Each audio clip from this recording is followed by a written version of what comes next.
bringing you your favorite new MCs. It's Dormville. Ay, shit get ugly. On my block, ain't nobody. Money coming, ain't no stopping, watch it double. What's going on, everybody? It's STS Sundays. I'm Mike Hood with my co-host, Backstage Phantom. and we're back with Season 2. Despite we only have 2 episodes of these things, but it doesn't matter. We're back. We're chilling on a Sunday. How you feel? How you feeling being back? Bro, back like we never left, bro. Honestly, it's like I'm not gonna say we did so well last season, bro. Like we fucking crushed it. But it's like, yo, we did that shit. It's the fact that we actually got up, did something. We had goals and shit. We had goals and aspirations. Did it. You know, it's like you go and I look at our homies and shit like that, people that we both like hang around with, and I'm like, yo, what the fuck are you doing, bro? Like, you really ain't doing shit for yourself, bro. So back like we never left, bro, and we had these upgrades, so I'm happy as fuck. Heck yeah, we got Backstage Phantom, where Backstage Phantom got himself a new microphone, so we don't have to be sitting right next to each other, faces nearly touching, pause when we're trying to talk to each other. Now we can like sit across the desk like men, 5 feet away, so we're not gay. Yeah, that was a good pause, bro. That was a good pause. But yeah, yo, we had that. We're just out here, bro. Like Spotify, I don't know if Spotify and Apple Music will be up by this time, but like, yeah, we're working on that. That's coming very soon. If not by when you're listening to this, then by a couple of weeks after or something like that. I don't really know when you're gonna be listening to this, bro. But what I like about us right now is that we're like so small and we're not monetized yet. We're not bogged down by a bunch of like industry things, so we can kind of like say whatever. We're not really censored, like I don't know. I just like that feeling, and when we blow up, it's not gonna. We're hoping that it's gonna be that way for sure. Facts. But for right now, it's like we can almost get away with anything. It's kind of like the Wild West. Bro, we can just murder someone and just go to the next town over, bro. Exactly. It's fine. Like, yeah, I mean, like, granted, we're not like neither one of us just gonna sit here and say like super inflammatory statements that are just like gonna come and bite us in the ass, because it's like, yo, we live in we live in an internet culture to where it's like, yo, you can get fucking canceled for goddamn anything right now. Like, right. But you can get canceled, but niggas that deserve to be canceled don't get canceled. I'm like, all right, bro.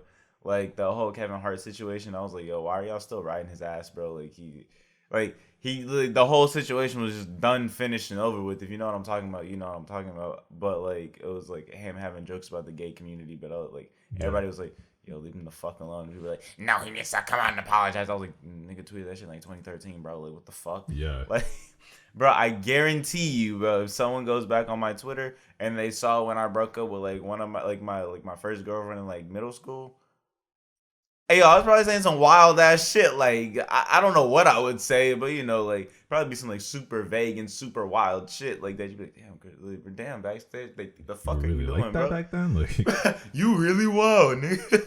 I'd be like, yo, bro, but like, and then we live in like a society where it's like, you can do something small, like way back when like things like that didn't matter. So like, for instance, like, if I were to like tweet out the word faggot when I was like in middle school, and someone went and we're in college now, like, and they were like, oh, well, you tweet. I'm like, bro, like, I didn't know that. I didn't know that was mean. It was a completely different time. Like, everybody was saying that kind of thing. Doesn't make it okay, but like, you shouldn't be punished now just because you did something that was considered normal a while ago.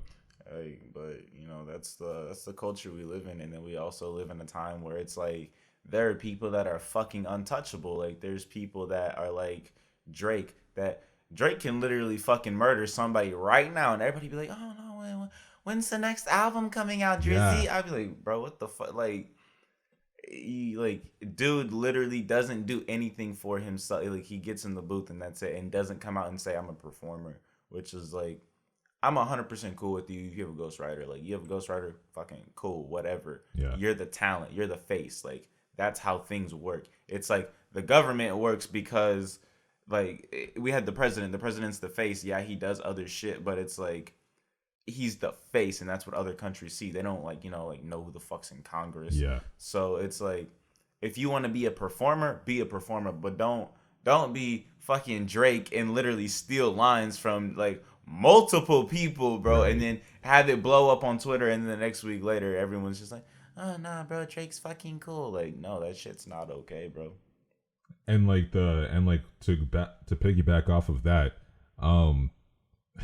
most people's excuse for him stealing stuff and like everybody being okay with it is that it's not who did it first, it's who did it better. And I don't think that that's like a smart way to go about it, because like, how would you feel if you I don't know what you would be doing, but say that you're a creator and you create this like nice little box that has a bunch of nice little trinkets going for it and everything, but it's like it's a little rinky dinky because you're the first person to do it, nobody's done it before, right. You're not going off a base, and somebody's like, oh hey, that's cool, so they take the exact same box but like package it a little better because it's a fresh set of new eyes, and it's like it's really easy to critique and like do something better when there's already something established there. But everybody takes that nicer box and like gives him all the praise, gives him all the credit. The guy never thinks about you. Nobody thinks about you. Right. And like, you're sitting here going, hey guys, I was the first one. This is my idea. I did this. Yeah, but like, oh, but you did it, but it's a piece of garbage. This guy did it way better. And like, how would you feel about that? You wouldn't feel very nice. Yo, facts. That's how the telephone was invented, bro. Y'all should go watch Drunk History. Not even Drunk History. Just go read a textbook. Facts. Not like the dude that made like that. Like was like working on the fucking shit to make like telephones. He had it, and then some dude just like came through, finesse the patent, or not the patent. What's that shit called? Trademark? Or yeah, no, it's patent. Yeah, he came, finesse the patent, bro. Boom, cash out the ass, and I'm like, damn. That's unfortunately how it works too. I'm just like, I guess the people saying that aren't creators, so they don't really understand that. Because it's like, for me, if I were to make a beat and I was to like send it off to another producer and be all like, oh hey, like what do you think about this? And a week later, I hear this nigga like previewing a beat and it's just like 1 BPM up or some shit like that, bro. I lose my fucking mind, bro. I'd be so mad. And like, cause that's like, you took all the time that it takes me to make that one thing, like all the tweaks that I make to it, all that time and talent and pressure and all that stuff. But it's like, all you do is go and copy that shit. Like but like, that's not to say that like performers aren't great people. Because if Michael Jackson like stepped out and was like, yo, I ain't do none of this shit, bro. I just kind of performed it. Everyone already gives him the credit for being the greatest performer of all time. So it's like, okay, like I'm cool with you if you're a performer, my guy. Like that's cool. Like, that's your job. It's not everybody that can do what he did, with all the dances and all that stuff. And like the same with Drake. It's like, it's okay to come out and say like, hey guys, I don't write any of this stuff. I just kind of perform it. And like, it's like, okay, we like your voice on the beat. Like, not many people can, I guess, do that or whatever. But bro, I don't even think it's like the fact that no one can do it. I think it's the fact that he fit in the pocket so well whenever he came out. Mm-hmm. So like he came from Degrassi, so he brought that kind of crowd over. I don't know if they actually followed him from Degrassi to music, but whenever he did start music, we were probably still in elementary school. Yeah, I think I was like in 4th grade. Damn, bro, this dude is fucking old, bro. Yeah. Either I'm old or he's old, but like we start out and he's in he just kind of like makes those like Marvin's Room and songs like that, and you're just kind of like, oh okay, whatever. Like he had some buzz, but then like when Lil Wayne went to jail and Wayne was like, nah, that's the face of Young Money right now, like Tyga didn't get played, Twista didn't get played, fucking Nicki didn't get played. They all had projects and shit whenever we were in middle school, but it's kind of like, yo, it doesn't matter, bro, because like at this point it's like, yo, Drake's the face. Like it doesn't, like nobody gives a fuck about anyone except the face, and he had so many radio hits that he's like dominated the mainstream. So it's like people, I guess, are okay with that, and like I guess people aren't so, I don't want to say they're not conscious of the fact that he can't make music like by himself, but like they don't care because they don't genuinely care about like music and musicians. You know what I'm saying? Yeah, they're like looking at it more like from a consumer's perspective. People who have just like only ever consumed content to consume content, but never to consume content. So, in hopes that they could like make something like that one day. I don't even think it's even that. Like I think, because that's way deeper than I was going. Like, because there's people that will listen to music to listen to music. Like, there's people that listen to music because music is just kind of there and they need something to fill up the void. Like, Yeah. like you'll leave on like a radio show or you leave on a podcast just to like fill up noise in the room Right. if it's like just dead quiet, and I'll just have like my TV on. And so it's like those are things we do because it's like we've both grown accustomed to having noise just constantly there. Yeah. And so I think that's what a lot of people do with music, rather than like when I listen to music while I'm walking to class, while I'm in the room, while I'm like driving wherever, like whatever I'm doing.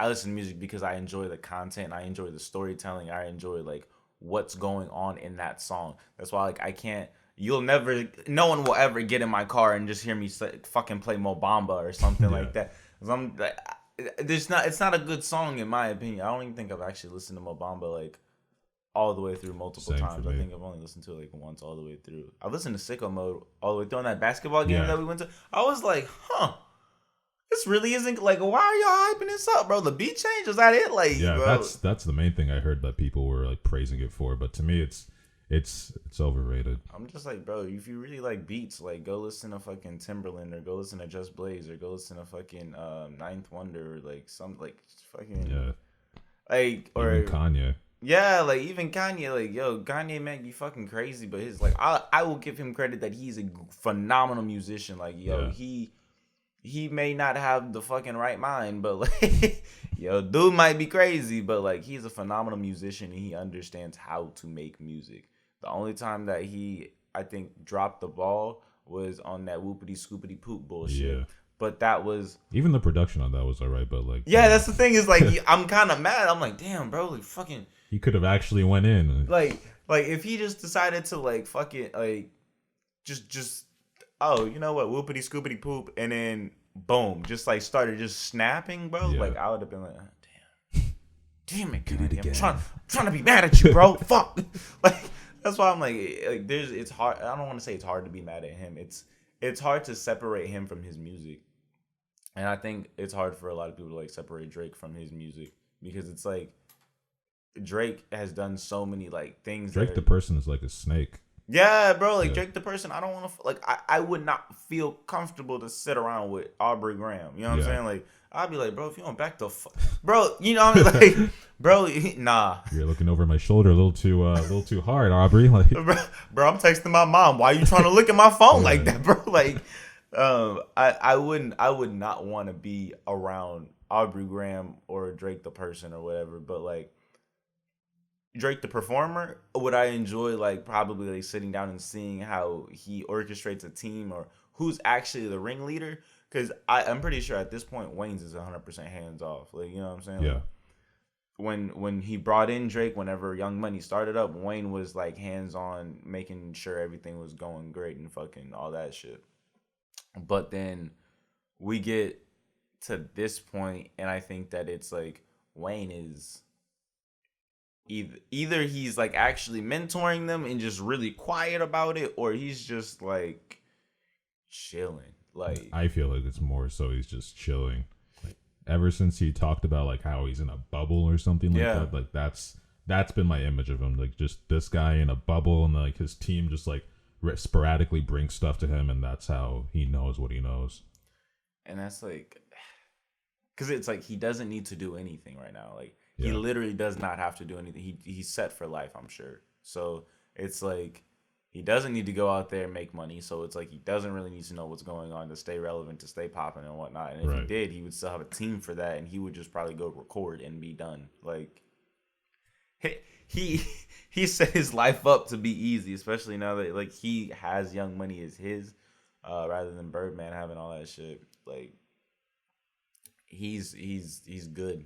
Yeah. So then that leaves like Drake on his own, or not even on his own, but like with his whole little team, and his team is like I don't know who's on, I don't know who's in that camp. And so it's like, I mean, like I know like the dude with sickle. I'm not sickle cell. 40. Yeah, it's like I know he's there. I know like a couple of people that are kind of like in and out of like his little circle of people that he works with every now and again, and it's kind of like kind of like whatever. But like I don't know if he's like the mastermind and he's like, all right, this is what I want, this is what we're doing, or if all those people just kind of bring him things and they're like, do this, this is what you need to do. You know what I'm saying? Because it's like I would highly doubt that he's the one orchestrating all his moves. Yeah, because like I really feel like if you left Drake by himself, like he wouldn't be able to do as much as he's done in the past few years. Facts. Like I feel like it would be a I don't want to say like a stagnant process, but I feel like if Wayne went to jail and he didn't tell Drake that you're the face, if he didn't tell anybody that they were the face, Young Money would not have survived.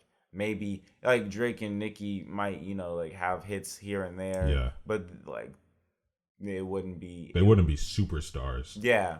And I mean, Nicki kind of like she didn't fall off, but like her household name status kind of like just kind of left. Like, and she's been a little rocky these past few years. Yeah. Like especially with last year, and she was like complaining about being number 2. I was like, bro. Yeah. I'm like, that's cash. Like, yeah, that's money. Like, number what are you doing? Like, I understand like everyone wants to be number 1. Like, I would love for us to be the number 1 hip hop podcast, and you know what I'm saying? Like, like I would love to have better numbers than Joe Budden. I'd love to have like more sponsors, more listeners, more everything than Joe Budden. But like that's like me asking like that's me asking way too much. It's like, yo, we're 2 college kids in a dorm, bro. Like this dude has a whole career behind him. He has like multiple connections. I can't ask to be Joe Budden. I can't, you know. And you can't really have the perspective that he does too, because again, you're not in the industry. Yeah, I'm not. No, I'm not. It's not that I'm not in the industry. It's that I'm not a fucking angry old man. yeah, like, that too. Dude has good points here and there, but it's like, at the end of the day, he's just a fucking bitter old man. I'm like, bro, like if that's what you want to be, that's what you're gonna be.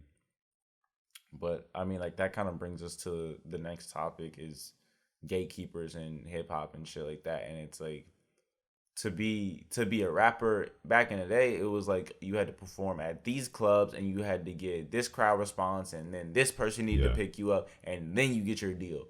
And then now it's like we live in the era of the internet, to where it's like you get your shit on SoundCloud, somebody might like it, you know what I mean? It's like you have a tweet that goes viral, somebody might drop your link and a couple people might click it, you know what I mean? It's like we live in a time where it's like so sporadic on who makes it and who doesn't, rather than like, oh, this person's talented, let's actually like invest in them. Yeah.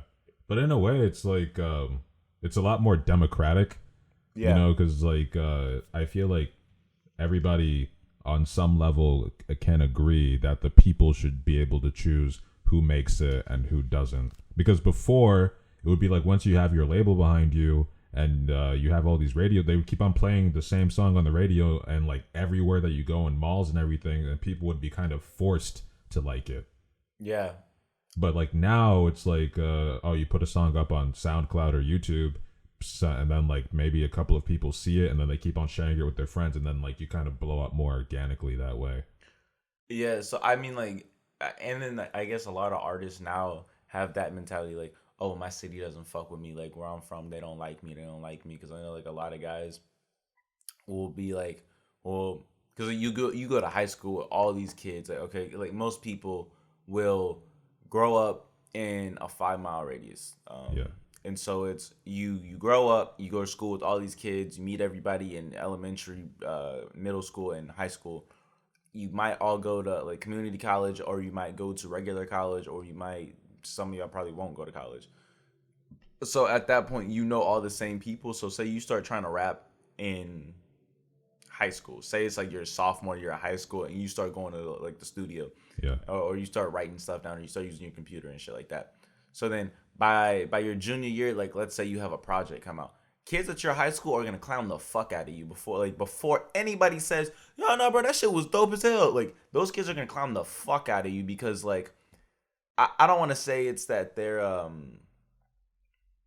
they're bitter because they're not doing something, and I think that's like a big part of like societies that people will shit on you because they're not doing anything with their life, and so they're upset. They're like, bro, you got a podcast, bro? I don't even listen to that shit. It's probably trash. I'm like, just tried to like put doubt in your mind, like, are you sure? Oh, they're everybody's doing a podcast. Like, oh, well, you know, what about Joe Budden and Adam 22? You're gonna have to compete with them. It's just like you're not doing it because you're scared to do it. Yeah, it's like that's a whole nother can of worms, bro. But like, yo, we're gonna jump back to it. But everyone's gonna shit on you from your city. Apparently, like that's how a lot of people feel. And so with the internet, you kind of go from everyone in your city shitting on you for like to now that this is like a more organic way to like I guess grow.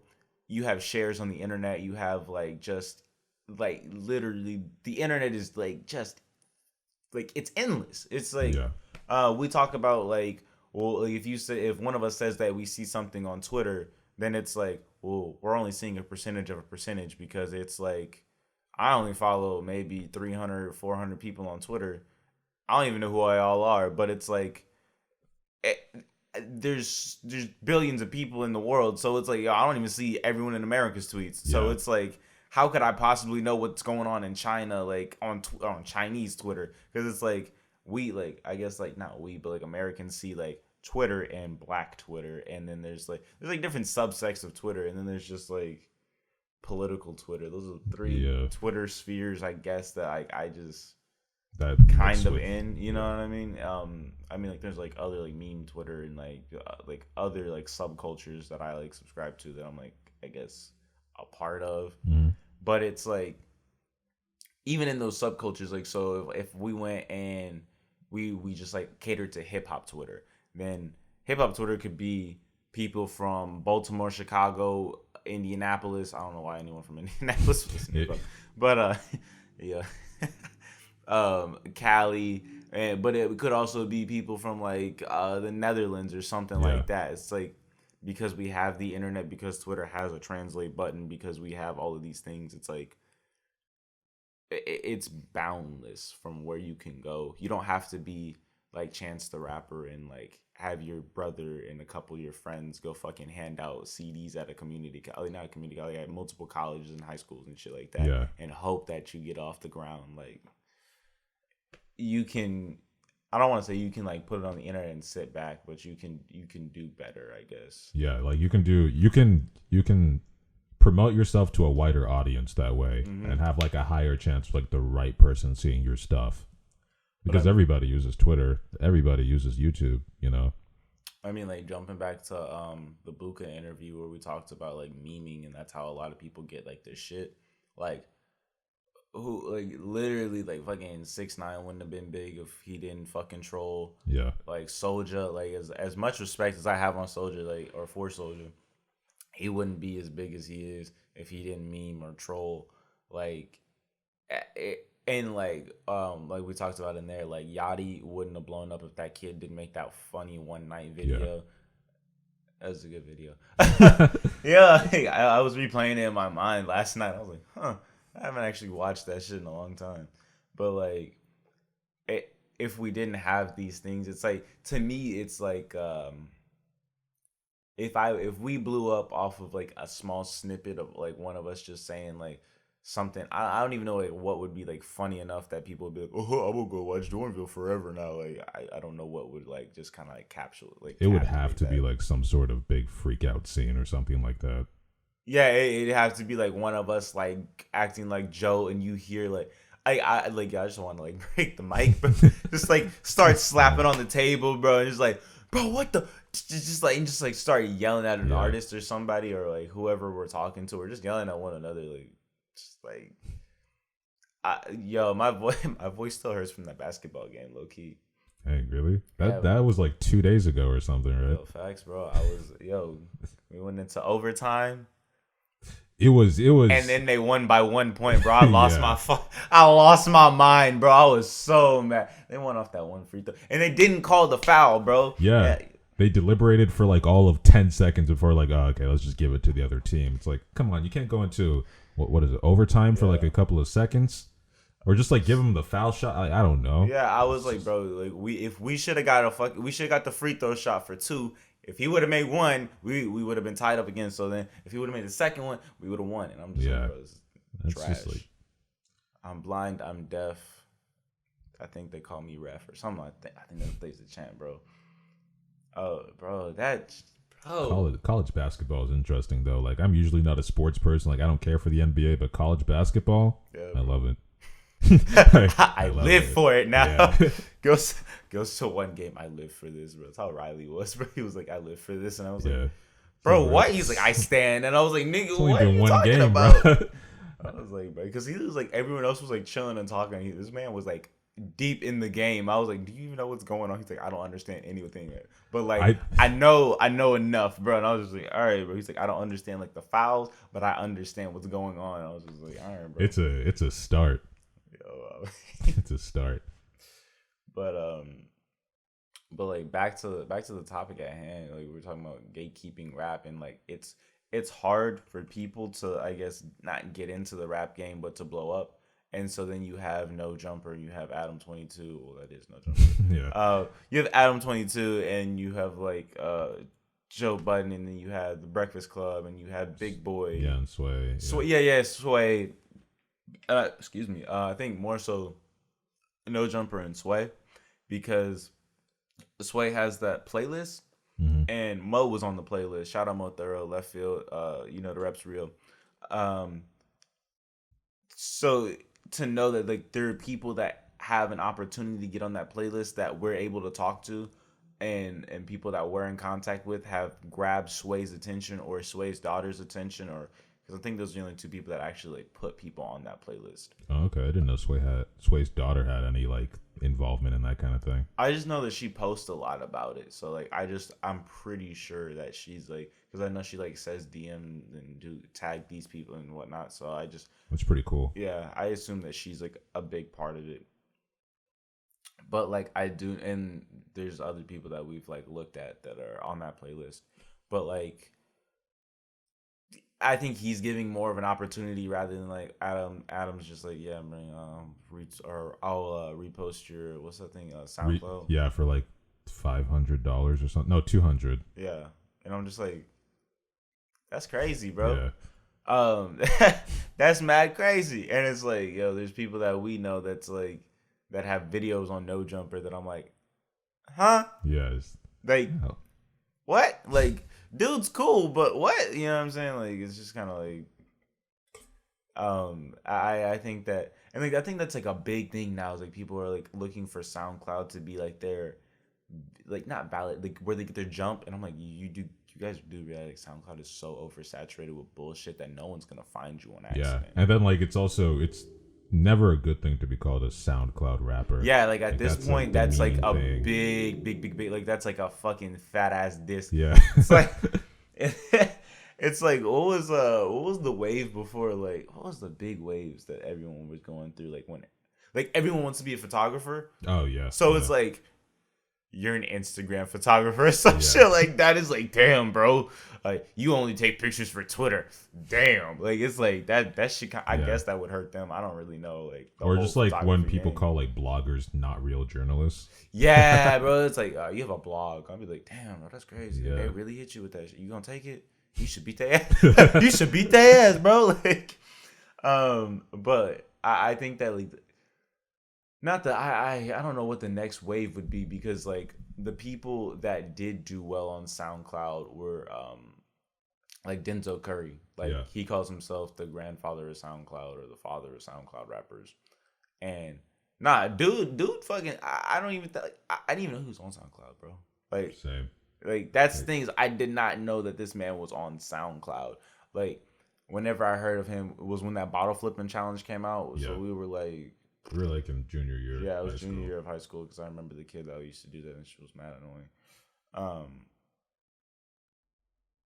Yeah. No. That had to have been senior year, bro. Senior year. That had to have been early senior year. Because like I'm pretty sure that joint came out in like 2016, and that was like the same year everybody's doing the bottle flip challenge. I mean, like it kind of trickled into 2017. I remember. Maybe that's what it was. Damn. I don't know, because I remember the one kid. I just remember one kid doing it in one of my classes, and I was just like, bro, this kid's mad fucking annoying. Because I remember my boy Josh showed me Denzel and a bunch of other people, like not even by like accident. He just kind of like showed them to me, and I was like, oh, okay. And then he started listening to what's that guy's name?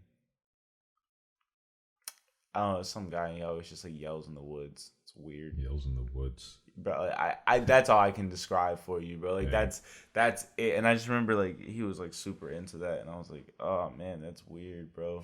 That's that's mad weird, because he was heavy into hip hop, and I was like, oh okay, bet. And then he just like showed me this, and I was like, what the hell?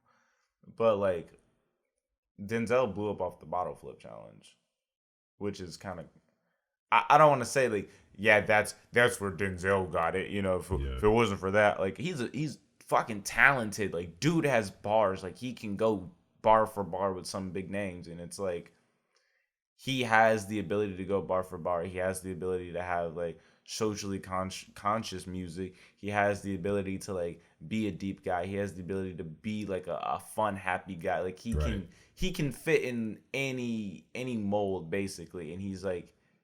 He's his own person. He's not like this robotic formulaic kind of guy. He's like, I want to do karate, so I do karate. I also like anime, so you know this, that, and the third. Yeah.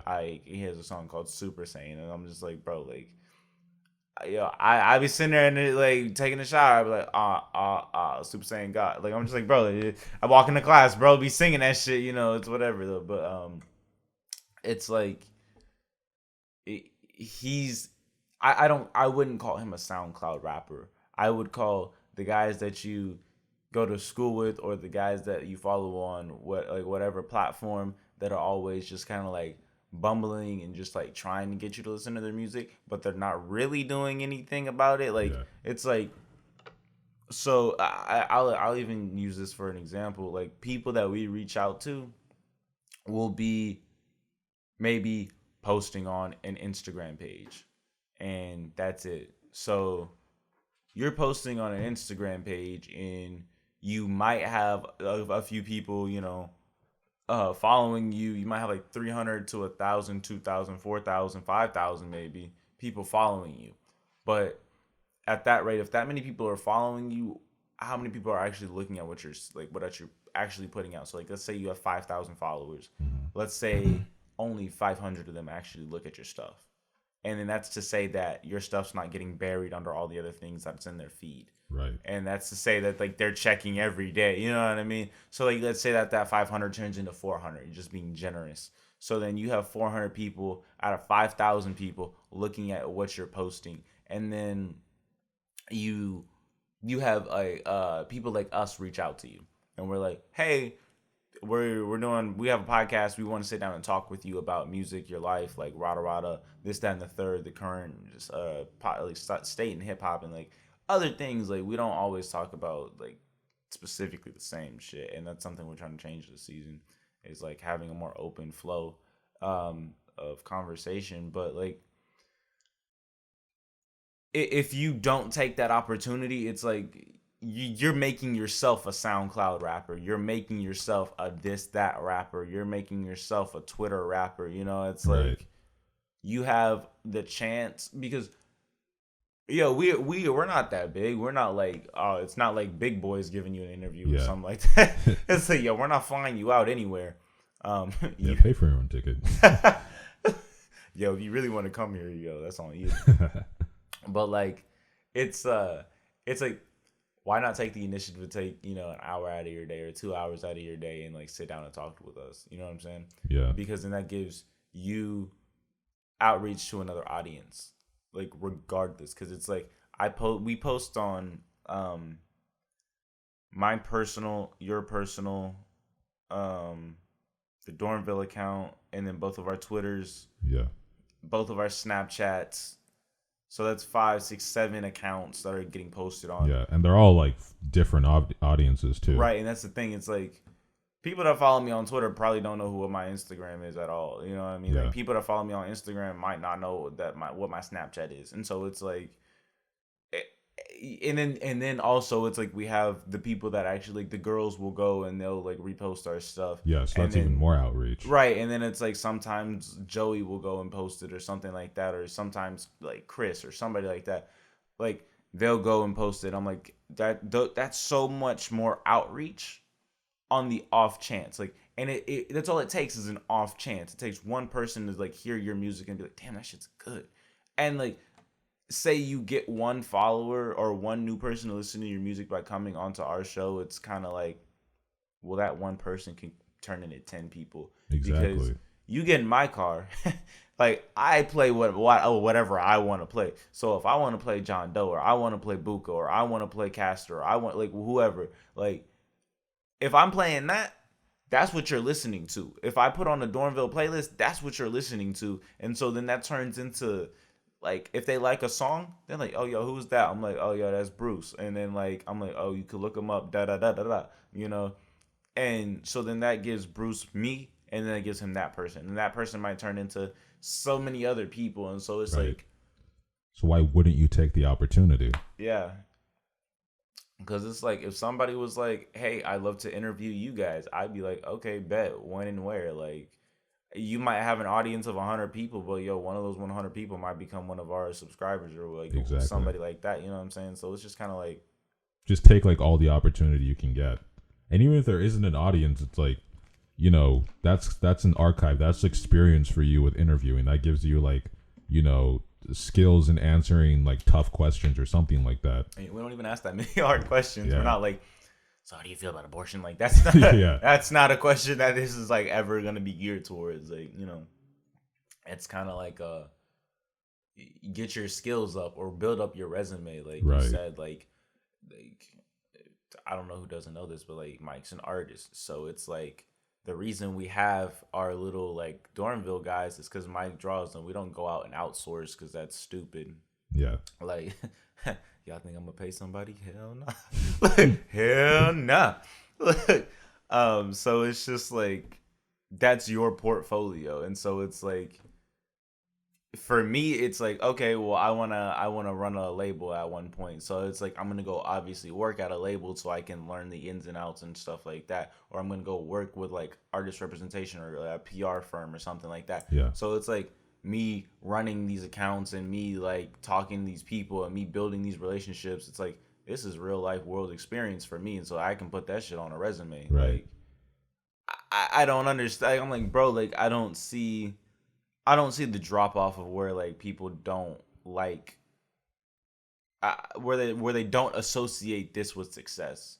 Yeah. It's like Gabby, like yo, shout out Gabby. Gabby wants to be a baker, so she bakes stuff and like will bring it to classes. She bakes stuff and like will bring it to presentations, and she bakes things and she baked for a professor and the professor paid her. I'm like, bro, like y'all are really out here sleeping, bro. Like y'all see all these opportunities and you're just not taking it. Like that shit blows my mind. You know what I'm saying? Yeah. Like, And it makes no sense why you wouldn't want to do an interview either, because like, you know, I don't want to get too philosophical or whatever, but like the interviews kind of give you an opportunity to like not only learn about the other person and just kind of like figure out what's going on in their lives or what goes on behind the minds of an artist, but for the artist it gives them like an opportunity to kind of look into themselves and like kind of like know more about themselves, because it's not very often you get the chance to just like talk on end about yourself, and like some of the things that come out you're going to go like, oh, huh, I never really thought about that before or something like that. You know, it's kind of like it's more than just like, oh, what's your favorite blah blah blah blah blah. It's like, what's your favorite kind of food? Yeah, that kind of dumb stuff. It's like, oh, what's your process? What do you think about when doing this? What do you think about this? And they're just like, huh, okay, I never actually had the chance to think about that. So I don't know why you would like shut down an interview. I mean, like, I think it honestly comes into like people in our generation aren't. I don't want to say they're not. They're not very professional. Like they don't have professional mindsets. You know what I mean? Like, because this is a conversation that we've had before, is that you're a business. Like everything that you do is a business move. When you wake up in the morning, you like it's the start of a business day technically. You know, it's like if I get on Twitter and I tweet something, I don't know what I would tweet because I honestly don't tweet that often. I just kind of retweet stuff. Yo, go to my Twitter. It's nothing but retweets, and then you might find like a one word tweet that like it's really ambiguous. That like if you ask me what it means, I'd probably be like I don't remember what the fuck I was talking about. Like I literally tweet one word things. But like you can go and like I wake up and I go on my Twitter and I tweet out like Dormville season 2 on the come up, episode drops, da da da. You know what I'm saying? Yeah. This Sunday or this Friday or something like that. So we could like that turns like somebody sees it and like interesting. And so then that could also turn into an employer looking at my my Twitter. And so like because that's something that a lot of like professionals push is like, oh, have a professional like social media account. Yeah. Don't post yourself getting drunk. Don't post yourself drinking. Don't post yourself smoking. Yeah. And it's like I guess like do it on Snap. I don't really know like the don't trust me. Do it on don't trust me. Just don't do it actually. Don't record any. Don't record Yeah, dude, why do you even need to share? It's like it's basically evidence. That's what it is. That's funny. But like, if I don't run my Twitter like a business, then it's like you can go like whenever I send out the email or I reach out to artists via whatever means, if they can go back and look at my Twitter, they can go back and look at my Instagram, or they look at the Dormville Instagram, or they look at the Dormville like YouTube page. It's kind of like if they see one thing that's kind of like, I don't know if these guys are legit, bro. Like, yeah, that's gonna scare somebody else off, and then that's gonna fuck with my pocket, or not even my pocket. That's gonna fuck with like my future and like how what I'm gonna do. Excuse me. And like it just like makes my life and my job that much harder. So it's like, why would I not make sure that I understand what I'm posting and I understand what I'm doing in general? You know what I'm saying? Yeah.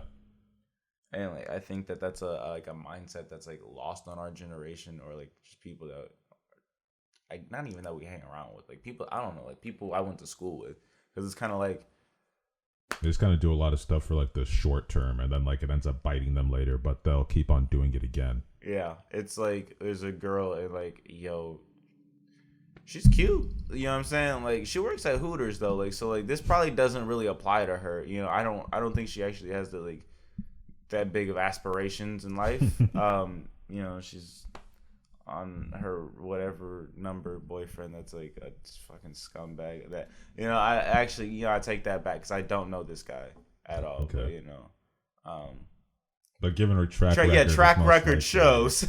It's like, yo, given the track record, I do believe he's a scumbag, but or not scumbag, but somebody that doesn't want very much out of life.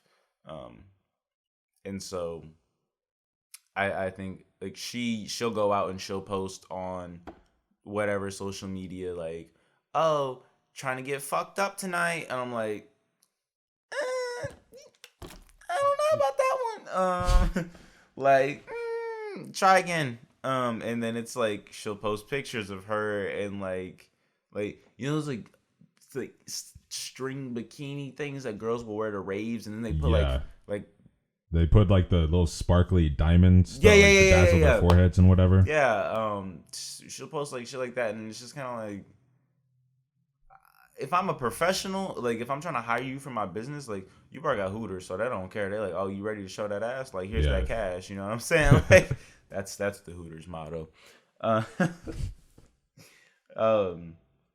it's like, you know, it's like there are these people that like they don't understand that like what you post now can affect you so far in the future. Yeah. And like even like another way to think about it, it's like make moves that you know will impact you like 10 years or something. Like think of your life as kind of like a, maybe not 10 years, maybe like 5 years or something like that, you know. But like, you know, think about the future when you're doing this. Like think of this as like you're a character in a movie, and like this is like your come up story. Hey, you know? Exactly. Like this is anime. Get your plot armor. exactly. Like just make moves that you know that okay, well, does this add to my ultimate goal in however many years? Will posting myself in a string bikini or whatever, and like in the club or whatever, like impact me positively in the future? Does it even impact me at all? Like, is it useful to post?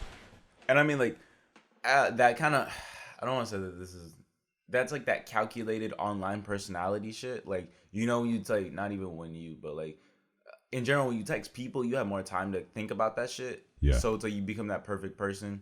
Like, like my Instagram, like, bro, you go check my Instagram. It's literally like right now, my last probably like 10 posts, because I don't post that much anymore. I don't know. I used to post a lot when I was younger because I enjoyed that for whatever reason. Now I'm just kind of like, oh, shit, I have an Instagram. I only get on it just to look at other things, like to see what everyone else is doing. Same. But it's like my last couple posts have probably been my godson in Dormville. So it's like I could care less. Like I'm just like, yo, this little dude is mad cute, bro. He's like really growing up, dude. He's about to be 2. Wow, it's crazy. Yo, I'm an old man. He'll be 2 in March. That's fucking wild.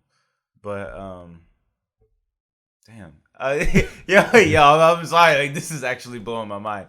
But like, nah, it's like it's either him or Dormville, or it's like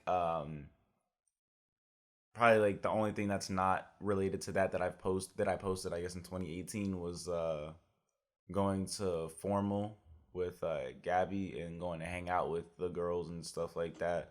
Or like I don't like, that's it. Like I guess I use my Instagram more for like milestones rather than like. So it's kind of like a timeline of all your highlights. Yeah. It's like a highlight tape, or it's like a photo album. You know what I'm saying? Because it's like my grandma has photo albums for me and all my cousins, and so I think mine actually stops at one point because like they don't have any. I don't know why there's no more pictures of me. But like there's just like one post. Disappeared into the shadows for a quick second, emerged with a beard. Just like, yo, I was like 12 and then now I'm fucking almost 20, and it's just like, what happened in this what happened in these 8 years? But I don't know why there's no pictures in the rest of my book. Everybody else's book is fucking updated.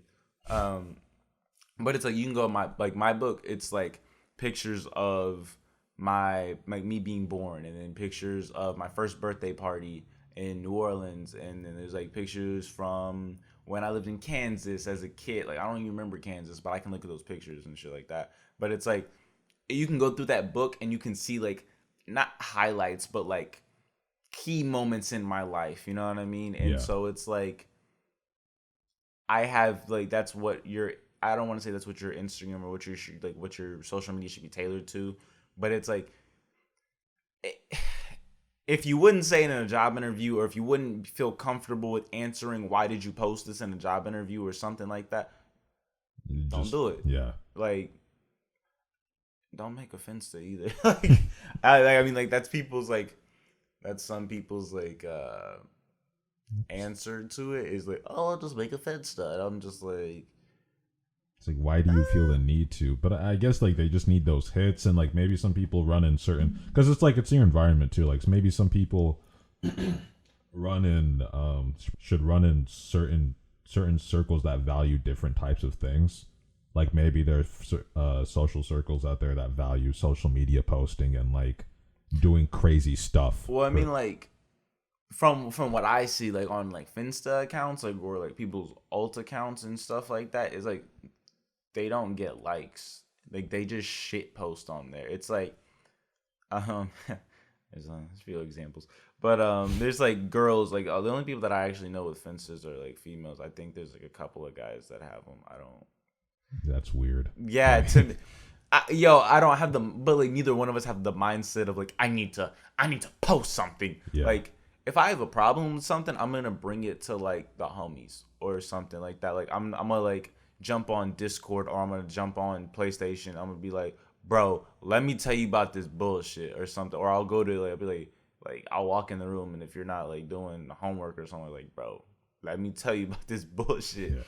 And it's kind of like that's how I figure things out, or like that's how I kind of go about my thing.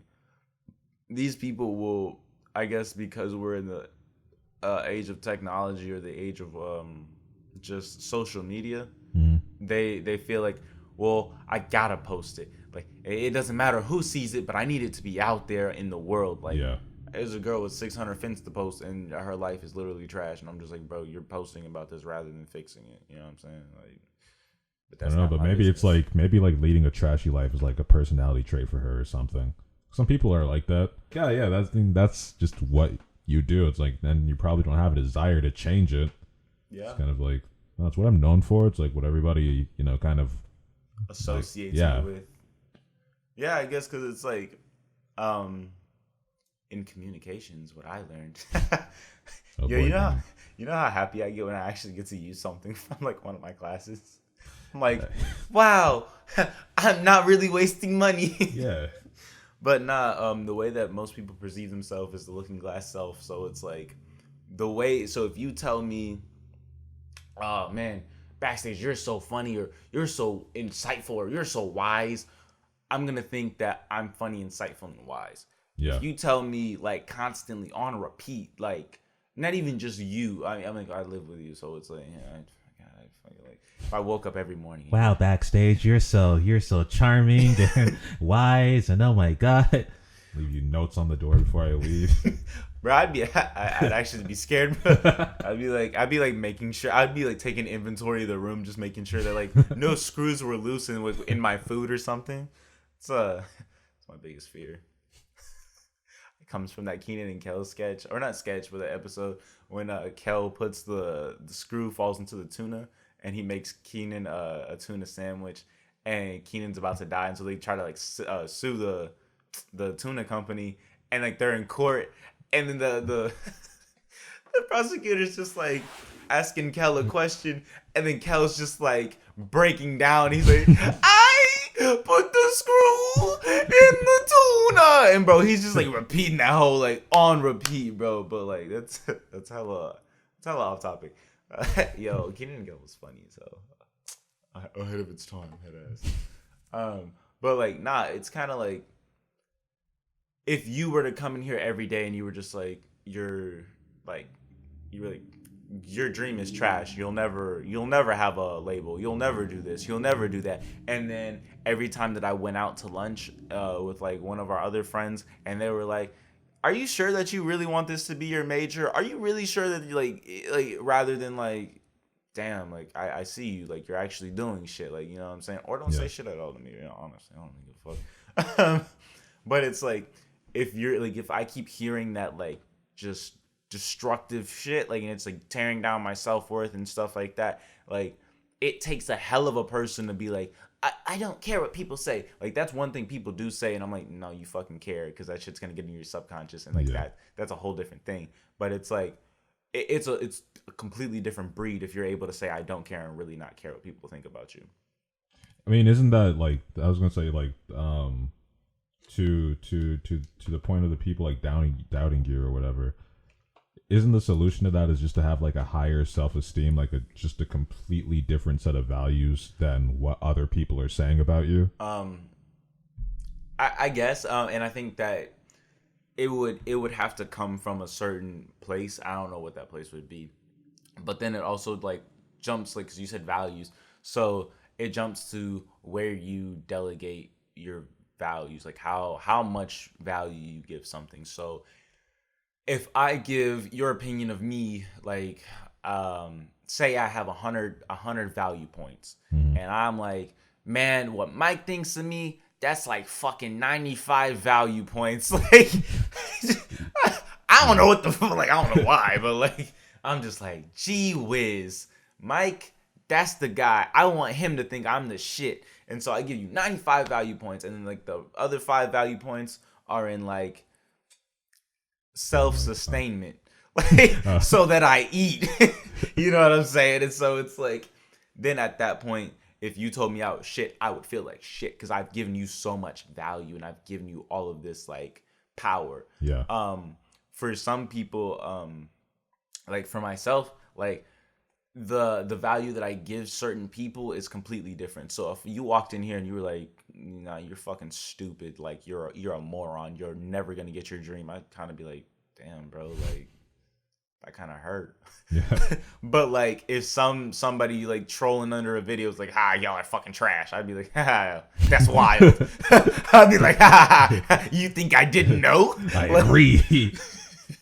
I'd be like, you idiot, I'm trying to be like, what's the green dude from Sesame Street, bro? Oscar. Nigga, I'm trying to be Oscar. Like, joke's on you, bitch. Like,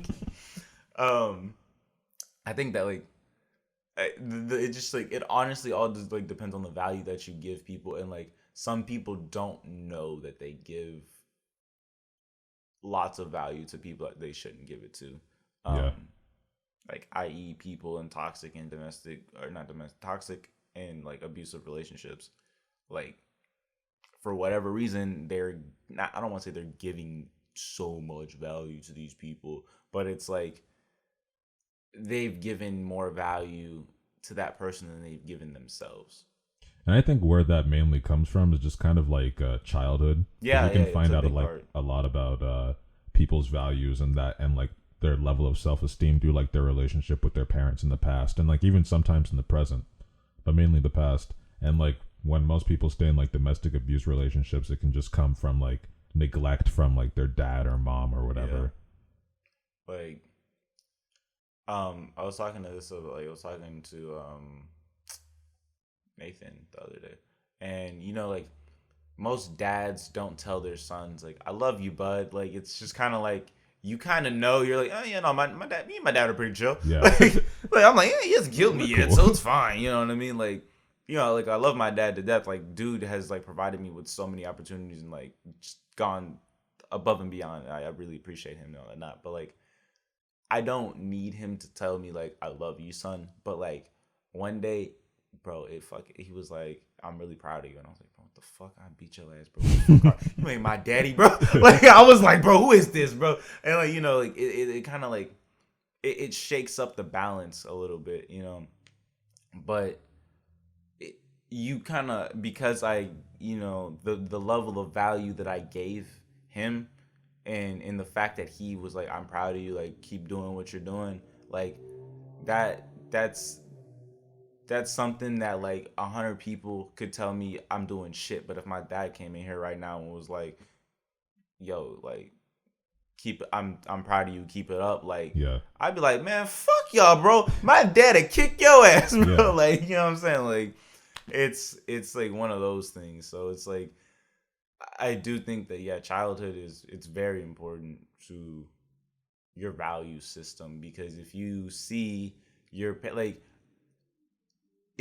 parents constantly fighting, you're gonna not go into like very healthy relationships. And Yeah. so then like I saw my parents like not co-parent, like I guess I don't know. They worked well with each other. Yeah, like my parents, like they literally, like I'm like they do things for the betterment of each other and for like for me and my sister. So it's like they don't do things out of selfish reasoning. And so then it's like when I go out and I look for a female, I'm like, yo, I'm looking for somebody that can like come together with me and we can make decisions for not for one another, but with one another, like for the best outcome. That's not a compromise, like, oh, well, you want this and I want that, so I guess we'll split it down the middle. Yeah. Like that shit doesn't work at the end of the day. What works at the end of the day is like sitting down and being like, okay, like what at the end of the day will help both of us. You know what I'm saying? Yeah. And I mean, like that's only because I've seen my parents do that. You know what I mean? So it's like